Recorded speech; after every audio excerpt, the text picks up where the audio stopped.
How's it going, everyone? The Weekend Cook here with my very first video. Today we're going to be making some ramen that started off as tonkotsu ramen but didn't work out at all. Well, let's jump right in. So let's get our broth started. This method will get you a rich, tasty pork broth, but it won't give you that white, creamy tonkotsu broth that I was looking for in the beginning. For that, you want to have the liquid on a rapid boil, which the slow cooker just can't do. However, you can leave this unattended if you have to go into work like I did. Okay, so what I just did there was I added some water. We want to get this up to, we want to get this hot while we start preparing the other things for the broth. Get the crock pot plugged in as I struggle to do so there. And just flip it on high and let it sit. Now on to the base of our broth. Pork bones. I picked up about 3.5 pounds of pork bones from H Mart. You can see they're $2 a pound, pretty cheap. You can most likely find this at any Asian market or butcher. They should have this available. We're going to take these pork bones and put them in a cold pot. The heat's not on right now. And we're going to cover the pork bones with water so that they're fully submerged and bring it up to a boil. Now, it's not fully at a boil yet, but you can see some of the scum that's coming up to the surface of the water. And what you're going to want to do is just take a little spider or some sort of mesh, a spoon, whatever you feel comfortable with, and just skim all that off the top as it continues to come up to a boil. Now that the water's at a boil, you're going to want to continue skimming off the surface of the water and keep this at a boil for about 10 minutes. After that 10 minutes is up, you're going to strain out the pork bones and give them a good rinse to take off any of the residual pieces.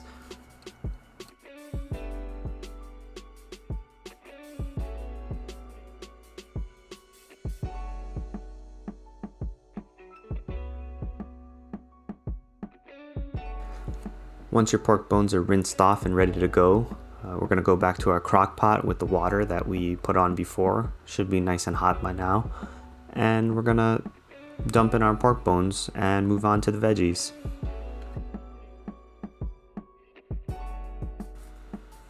We're gonna start off with 2 shallots. For the shallots, we're gonna take off the root ends and quarter them. You can leave the skin on here. We're gonna strain it out at the end anyway, so just toss it all in.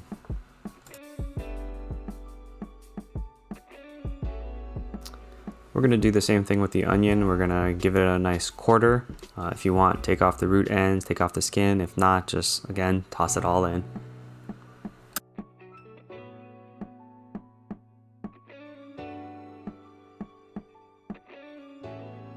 More of the same for the green onions. We're going to cut off the ends and then just chop them up into about 2-inch pieces. Rough chop, doesn't have to be precise.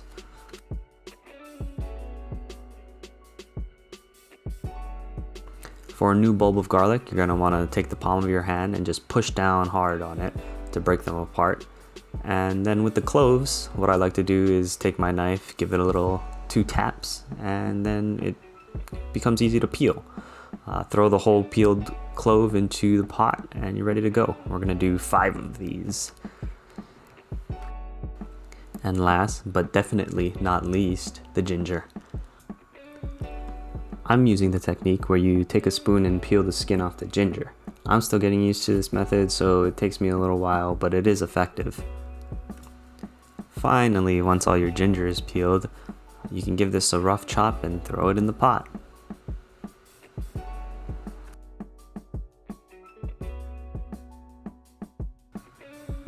We'll cover all the veggies and the pork bones now with water, and then put the lid on the crock pot and let it go.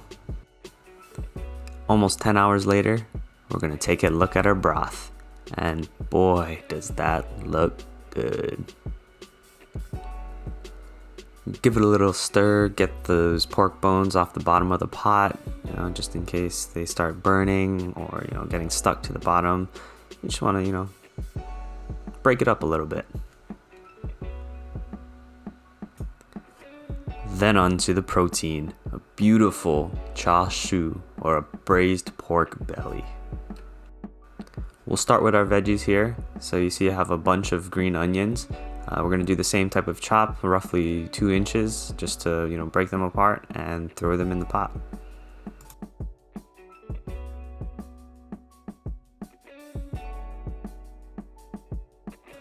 We're going to take our ginger and same method as before, take a spoon, peel off that skin, give it a rough chop, throw it in the pot. And the garlic. We're going to take the second half of the bulb that we didn't use, about again 5 to 6 cloves. We're going to give them a little crush, peel them, and throw the whole piece of garlic in. Then onto our marinade. Now most of these ingredients you'll be able to find at an Asian market. Again, I got mine from H Mart because, well, it's close to me. Start off with half a cup of shoyu or soy sauce. Then you're gonna add to that half a cup of rice wine and half a cup of sake. And 3/4 of a cup of mirin. And finally a 1/3 cup of water. We're going to be rolling up our pork belly, so you're going to want to grab some butcher's twine. Here's a piece of pork belly, about 2 pounds. Look at all that beautiful fat that's just going to render down when we braise it. It's going to give so much flavor, keep it nice and juicy and not dry out while we slow cook it. So I pre-cut 3 pieces of twine, that's over on the side. Now we're going to roll up our pork belly nice and tight. Try to really push it down, get it compact, and then we're gonna tie it off with the twine in 3 places, right? 2 at the ends and then 1 right down the middle. Before braising, we're gonna want to brown the outside of our pork belly, get that beautiful color on it, develop some nice flavors. So we'll whip out our cast iron pan, get it ripping hot, throw some oil in there. And then when you place your pork belly in, you're going to want to hear this sound.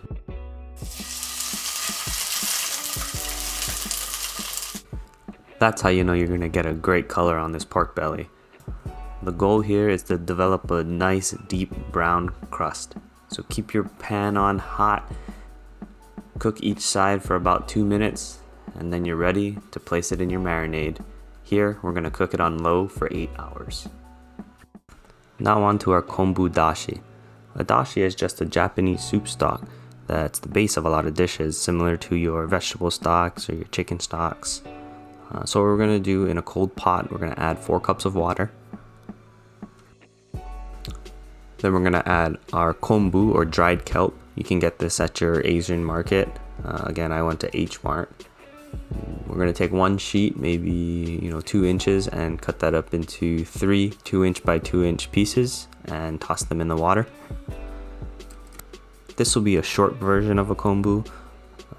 Typically you would soak it overnight in the fridge, but if you want to expedite the process a little bit, just do it over the stove, put it on very low heat. It's important to not let this come up to a boil or your kombu will become bitter.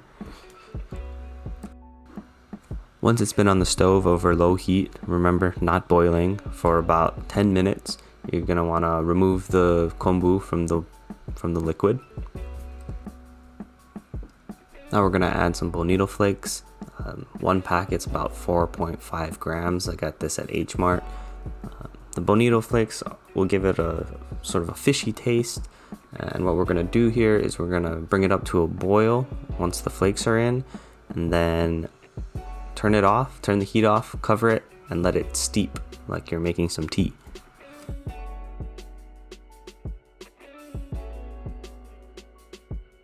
After letting that steep for about 10 to 15 minutes, we're going to strain out those bonito flakes. Now that stock has a lot of flavor, and the bonito flakes actually hold on to a lot of the liquid. So once you strain them out, sort of push them against your strainer to get all that good flavor out. Now on to the tare. We're going to be making a simple shoyu tare. We'll start off with half a cup of shoyu or soy sauce. That's the main flavoring that's going to come out in our ramen at the end. We're going to add 2 tablespoons of sake.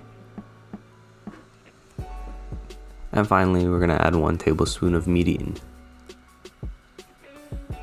These are the same flavorings that we used in braising our chashu, or pork belly.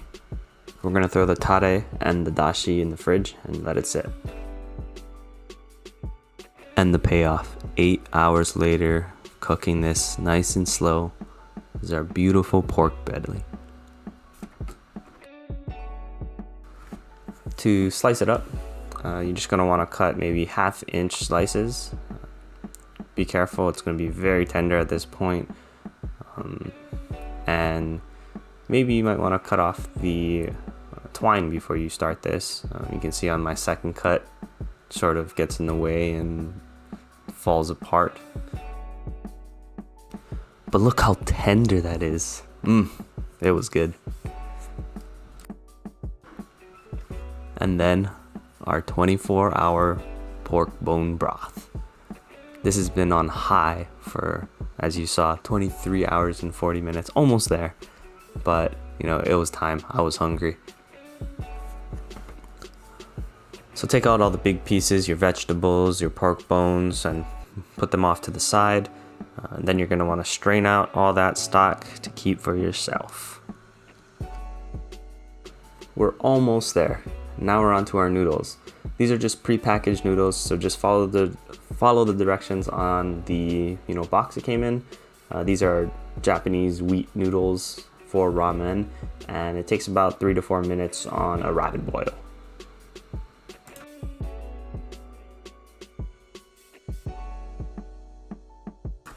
At the same time, we're going to prepare our soup base. We're going to combine about 1 cup of dashi and then add our tare to taste. We want this to be very, very salty. This is going to be a small amount in our ramen, and then we're going to add our pork broth to it. So add salt or shoyu to this in order to make it really salty. After boiling that for about 5 minutes, we're going to start assembling our bowl. We're going to add some of that dashi and tare mixture to the bottom, and then in the back, that is our 24-hour pork bone broth that we'll be using to fill up the rest of our bowl. And there you have it, your bowl of ramen. Place in your noodles, your chashu, garnish with some green onions, maybe some nori or seaweed. Maybe add a nice soft-boiled egg. If you like some spice, add some chili oil. There's endless possibilities with ramen. Well, I hope you enjoyed the video, and I hope you learned something and will try this out at home yourself. This is The Weekend Cook. Keep an eye out for more recipes in the future.